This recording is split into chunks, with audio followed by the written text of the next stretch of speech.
Let's bring in Larry Shover. He's in the pits of the CME. We also have Jim Dunnigan and Brian Sawsey. They'll duke it out in our street fight, a bull and a bear. A clear shot here. Let's start, though, with Larry at the CME. Larry, these numbers are certainly bullish for Gap, but what about the rest of the market? What did you see today in the pits?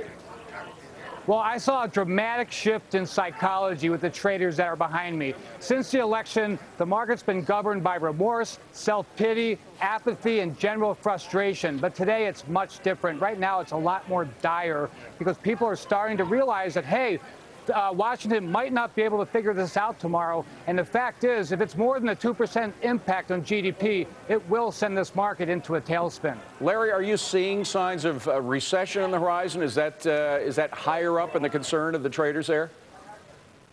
It seems to be, although if you look at implied volatilities, whether it be the NASDAQ, the Dow, the S&P, it's saying clearly, no, we're not going to have a recession. I mean, we have implied vols very, very cheap as judged by the VIX right now. So options usually tell the truth. They're not caught unaware. And so options are saying, no, we're not going to have a recession. Traders are very nervous. People have most of their hands in their pockets right now. Okay, so when do they pull their hands out of their pockets? And at what point do you get the savvy trader who says things are so cheap right now, there's so much fear, we're going to act like, say, a Warren Buffett and go toward where the herd is running away from? Yeah, and I think the smartest people right now are hedging their positions because volatility is so cheap. I do think the market is pricing in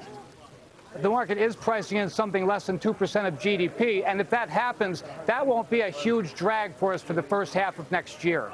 All right. Larry, stay with us. By the way, we have Dell earnings yet to come in. As soon as we get to them, we'll report them to you. We'll have Larry and others come in to talk about them. Markets are seeing down moves, but is there any...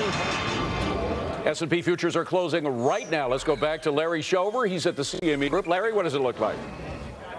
Well, you know, the selling pressure again today, it wasn't aggressive. There wasn't a panic anywhere. I think what people are saying is either they're writing off 2012 altogether, or there's a growing concern that the market's just not able to find support, and we're going to drip lower and lower until especially this fiscal cliff gets figured out. So right now, people do have their hands in their pocket. Selling pressure was very, very quiet today. We did fall again, but not that much. Larry Shover at the CME. Thanks, Larry. Hope to see you soon.